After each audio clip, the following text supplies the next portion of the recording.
This movie is very much like the difference between Lord of the Rings and Game of Thrones. I bring it up this way all the time. The best good versus evil story ever told, Lord of the Rings, where it's just good people are good because they're good, bad people are bad because they're bad, or, evil people are evil because they're evil.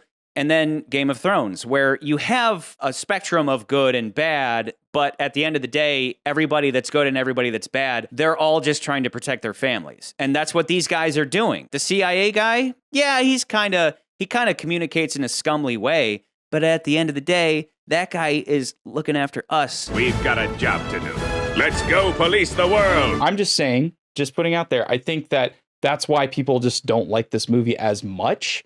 But I do think you make really good arguments why maybe you should take a second look at it and say, it's a good movie. What I'm expressing is Hollywood's problem from the beginning of time, which has been whenever a sequel comes about, people want it to be the same, but they don't want it to be too similar, right? No, and but so that's it's annoying. Movie, that's my point. Thank you for emphasizing my point. My point is when a sequel happens, people are like, well, Ghostbusters 2, it's too similar to the first one. I wanted something different, but also the same. That's the trouble. And here we are we're at 22 movies, and you necessarily have to change things up. And suddenly this flavor is to inject this real world stuff rather than another cookie cutter fucking bad guy with a scar on his face and an eye patch and a peg leg. I missed the kill. In my opinion, and this goes back to the opener where I said this movie is hated because it's the follow-up to something everyone loves. The Americans are going to be none too pleased about this.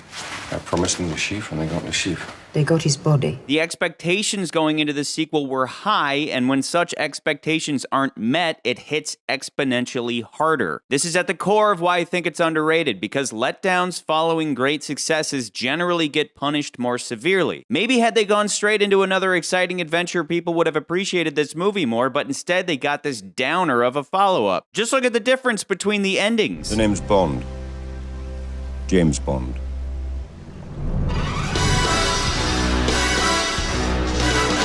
I never left.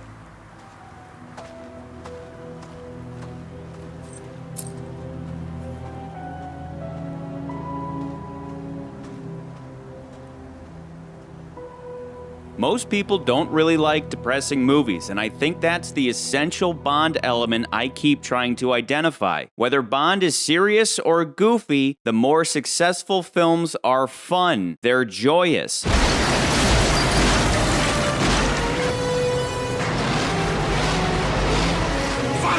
It's the difference between this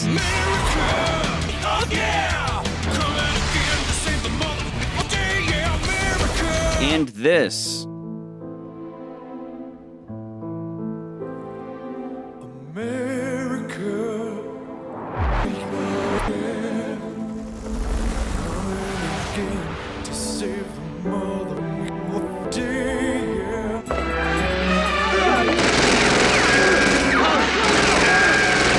Bond isn't moping around drowning his sorrows, he's kicking ass and then getting ass. For your eyes only, darling.